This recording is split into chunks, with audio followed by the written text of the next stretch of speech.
Artist के देखने का तरीका और एक नॉर्मल इंसान के देखने के तरीके में बहुत अंतर होता है। ये आपने कहीं ना कहीं सुना होगा, बट क्या अंतर होता है? दोनों तो सेम दिखते हैं, दोनों के पास तो सेम आंखें हैं, सब तो सेम तरीके से देखते हैं, बट इस लाइन का मतलब क्या है? क्या हमें कुछ और ही दिखाई देता है? नहीं, देखने का मतलब होता है हम उसको किस तरीके से ऑब्जर्व कर रहे हैं, उसपे किस चीज के ऊपर हम ध्यान दे रहे हैं। जैसे कि अगर कोई एक नॉर्मल इंसान एक अगर चेहरे को देखता है, उसमें वो आँख, नाक, उसका कलर, उसमें डिटेल्स जितने भी होते हैं, स्किन का टेक्सचर क्या है, वो सब चीजें एक नॉर्मल इंसान देखता है। लेकिन एक आर्टिस्ट उसको सिंपल वे में देखता है, डिटेल्स है उसमें, उसको इग्नोर करके वो देख पाता है। एंड ये चीज सिर्फ हमें आती है।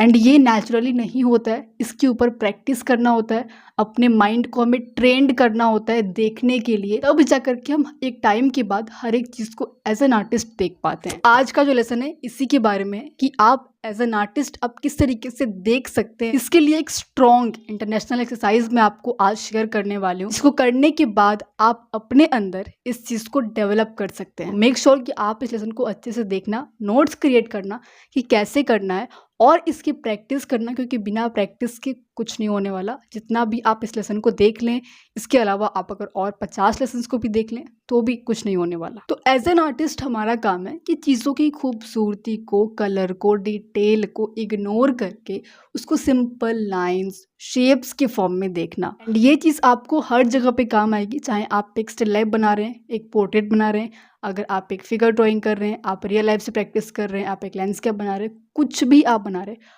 हर एक जगह पे हर एक चीज में ये चीज आपको इम्प्लीमेंट होती है। इसका नाम है सिंप्लीफिकेशन मेथड, जहाँ पे हम हर एक चीज को सिंप्लीफाई कर देते हैं। किस हद तक आप उसको सिंप्लीफाई कर सकते हैं वो हम यहाँ पे सीखते हैं। एंड मेनली यहाँ पे हमारा जो माइंड है वो ट्रेंड होता है देखने के लिए। तो इस एक्सरसाइज में आप यूज करेंगे प्रिंट आउट का। स्टार्ट करेंगे आप हमेशा स्टिल लाइफ से और सिंपल स्टिल लाइफ से। यहाँ पे मैं आपको इस पिक्चर का स्टडी करके दिखाऊंगी कि आपको इसकी एक्सरसाइज कैसे करनी है।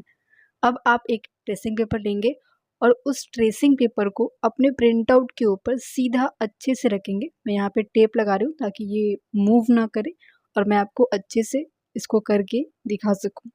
ट्रांसपेरेंट ट्रेसिंग पेपर आपको लेना है ताकि ये आपको आसानी से दिखाई दे, आपको कोई प्रॉब्लम ना आए इसको देखने में। अब इस तरीके से हम लाइंस बनाएंगे हर जगह पे। यहाँ पे आप देखना कि जहाँ पे स्ट्रेट लाइन है ऑलरेडी हमारे सब्जेक्ट में, वहाँ तो हम कुछ नहीं कर रहे हैं, बट जहाँ पे हमें कोई गोल चीज़, घुमाव चीज़ या फिर कुछ ऐसी चीज़ जहाँ पे बहुत सारी चीज़ें हैं, तो उसको इग्नोर करके हम लाइन बस वहाँ पे बनाएंगे, जैसे कि हमने यहाँ पे किया। ओके, अब यहाँ पे दो चीज़ें हैं, एक यहाँ पे हम लाइन बनाएंगे और इस तरीके से हर एक लाइन को बनाने की हम कोशिश कर सकते हैं। इससे 4-5 लाइन्स अकेले सिर्फ इसी में बन जाएंगी। बट दूसरी चीज़ हम ये भी कर सकते हैं कि डायरेक्ट हम कॉर्नर को मिला सकते हैं ताकि हमारा जो लाइन हो वो कम से कम लाइन्स में हम इसको सिंप्लीफाई कर सकें। ठीक है, यहाँ पे हमारा ये भी काम है कि हम बहुत सारे लाइन्स ना लें, हम इसको सिंपल करें। एक सब्जेक्ट को अगर आप 5, 6, 7, 8 इतने लाइन्स में सिंप्लीफाई कर पा रहे हैं, यानी कि वो अच्छा है, वो ठीक है, वो आसान है आपको समझने के लिए। ऐसे ही ऊपर का पार्ट हमने इग्नोर किया। अब यहाँ पे भी 2 ऑप्शंस हैं, या तो हम इसको ऐसे कर दें या तो हम इसको अलग अलग से सिंप्लीफाई करें। तो यहाँ पे हम सेलेक्ट करने वाले हैं इसको, जो कि हम अलग अलग से सिंप्लीफाई करेंगे ताकि ये हमारे लिए आसान रहे। लाइंस को कम करना है, लेकिन कम करने के चक्कर में उसको डिफ़िकल्ट अपने लिए नहीं करना है। जहाँ पे डिफ़िकल्टीज़ है उसको ख़त्म करना है, ना कि आपको नई डिफ़िकल्टीज़ इंक्रीज़ करनी है। जैसे अगर इस एरिया में हम देखें तो कई सारी लाइंस बन सकती हैं, बट हम इसको सिंपल रखेंगे। यहाँ पे या तो 2 लाइंस बनेंगी इस तरीके से डिवाइड करके, या तो सिंगल लाइन में हम इस पूरे पार्ट को कवर कर सकते हैं आसानी से। ठीक है, एंड ये हमारा most of the part cover कर लेगा। कुछ कुछ पार्ट्स अगर बाहर छूट जा रहे हैं तो उसमें कोई दिक्कत नहीं है। ठीक है, उसको हम छोड़ सकते हैं अगर वहाँ पे हमारी जो लाइन है वो ज़्यादातर जो हमारा जो सब्जेक्ट है उसको कवर कर ले रहा है, यानी कि वो सही है। डिफरेंट डिफरेंट जो पार्ट छूट जा रहे हैं तो उसको हम अलग से बना सकते हो, उसमें कोई दिक्कत नहीं है।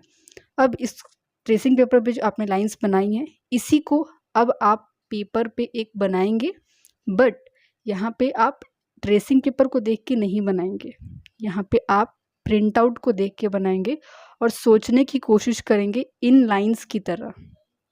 ट्रेसिंग पेपर को एकदम साइड रख देना, उसको नहीं देखना है और सिर्फ सोचेंगे आप कि यहाँ पे लाइंस कैसी थी, मैंने किस तरीके की लाइन यहाँ पे ली थी, क्या वो लाइन एकदम सीधी थी, टेढ़ी थी, सेम साइज़ का आपको ट्राई करना है बनाने का, सेम साइज़ का नहीं बन रहा है तो वो अलग बात है।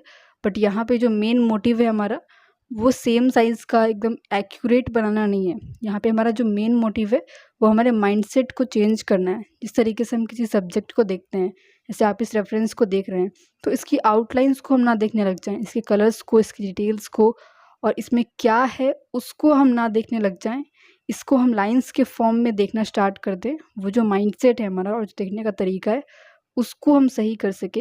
एंड उसको सही करने के लिए इन लाइंस को अपने माइंड में फिक्स करना इम्पॉर्टेंट है।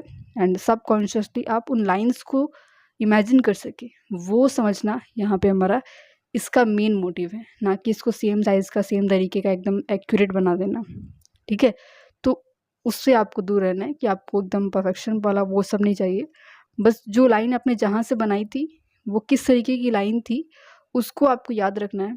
एंड उसके हिसाब से बस उन्हीं लाइंस को सोचते हुए, याद करते हुए आपको बनाने की कोशिश करना है। हालांकि आप ट्राई करेंगे खुद से कि ये एकदम सही बने, सही साइज़ का बने, सेम साइज़ का रहे। अपने एंड से आपको ट्राई करना है। वो बने नहीं बने वो अलग बात है। आगे आप जब प्रैक्टिस करेंगे, अपनी आइज़ की ट्रेनिंग करेंगे, फ्री हैंड पे अच्छे से काम करेंगे, तो इसका जो साइज़ है, प्रोपोर्शंस हैं, तो वो सब कुछ भी एक्यूरेट आना स्टार्ट हो जाएगा। ठीक है, अब यहाँ पे हमने एक बस एंगल लिया था, तो उसके अनुसार हमने यहाँ पे इसको मार्क कर दिया। और इसका जो डिस्टेंस है, ठीक है, उसके डिस्टेंस को भी हम यहाँ पे देखने की कोशिश कर रहे हैं। एक दूसरे के पार्ट्स से जब हम कंपेयर करते हैं तो चीज़ें ज़्यादा आसान हो पाती हैं। तो यहाँ पे भी हम वही सेम चीज़ कर रहे हैं, कंपेयर कर रहे हैं।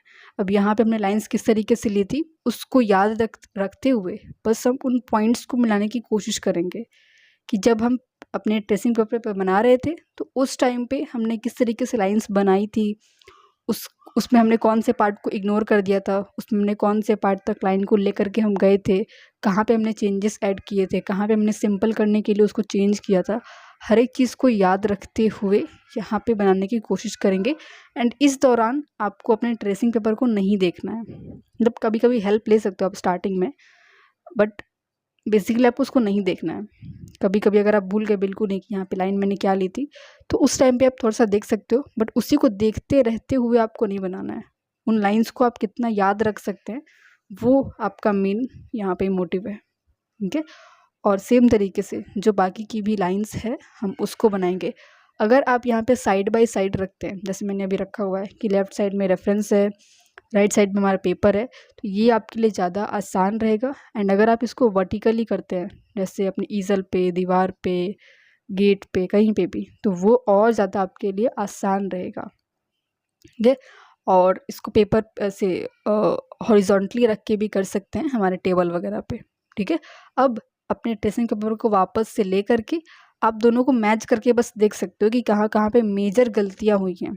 अगर लाइंस एकदम सही हैं तो ठीक है, ये सारी जो लाइंस हम यहाँ पे देख रहे हैं, तो ये सारी लाइंस अगर आपकी सही आई हैं, कोई डिफरेंस इसमें नहीं है, तो ठीक है। अब ये जो प्रोपोर्शंस हैं, इनका लेंथ, विड्थ, एंगल्स, ये सब कुछ है, अगर आपको इसमें ऊपर ऊपर से कहीं पे मिस्टेक दिख रहा है तो आप इसको फिर सही कर सकते हैं। जहाँ जहाँ पे आपको लगता है कि हाँ मुझे ये वाला का लेंथ ज़्यादा हो गया, इसका विड्थ कम हो गया, तो उसको आप रेक्टिफाई कर सकते हैं। और बीच बीच में अगर आपको याद आ रहा है कि नहीं इसका लेंथ ज़्यादा हो गया था, इसका लेंथ कम हो गया था, तो उसको आप बिना ट्रेसिंग पेपर के देखे भी सही कर सकते हैं। ठीक है, और एक बार जब आप सारी मिस्टेक्स को सही कर ले, तो अगर आप चाहें तो आप अपने ट्रेसिंग पेपर को इसके ऊपर रख करके चेक भी कर सकते हैं कि आपका सही आ रहा है कि नहीं, ताकि ये चीज़ आप देख सकें कि जो आपने फ्री हैंड यहाँ पे बनाया था वो फ्री हैंड आपका कैसा जा रहा है। ठीक है, तो इसको आप ऐसे रख करके उसके ऊपर देख सकते हैं। एकदम मैच कराना इंपॉर्टेंट नहीं है, जो मिस्टेक्स यहाँ पे हो रही है वो इम्पॉर्टेंट नहीं है, बस यहाँ पे आपको इस तरीके से इसकी स्टडी करनी है। तो ये थी आपकी कंप्लीट एक्सरसाइज, जिसके थ्रू आप एज एन आर्टिस्ट देखना सीख जाएंगे। मेक श्योर कि आप इसमें प्रिंट आउट का यूज़ करें, एटलीस्ट 15 डेज तक, 30 दिन तक भी कर सकते हैं। अगर क्लियर नहीं हो पा रहा है तो और दिन तक भी आप कर सकते हो। और हाँ, एक बार में ये क्लियर नहीं होगा तो इस वीडियो को आपको बार बार देखना पड़ेगा। तो मेक श्योर कि आप इस वीडियो को सेव करके रखें ताकि आप इसको बाद में भी देख सकें। तो आपका टास्क है कि इसको करना है आपको प्रैक्टिकली, एंड डेली आप जो प्रैक्टिस करोगे, जो आपने नोट्स बनाए हैं इस लेसन से, उसको इस व्हाट्सएप नंबर पर आप सेंड करना ताकि मैं चेक कर सकूँ कि आप इसको सही से कर रहे हैं कि नहीं। कमेंट सिंपल अगर ये चीज़ आपको एकदम क्लियर हो गई है एंड आप अब समझ गए हैं कि आपको किस तरीके से इस पे काम करना है। अब हम आपको मिलते हैं अगले लेसन में, तब तक के लिए प्रैक्टिस करते रहिए।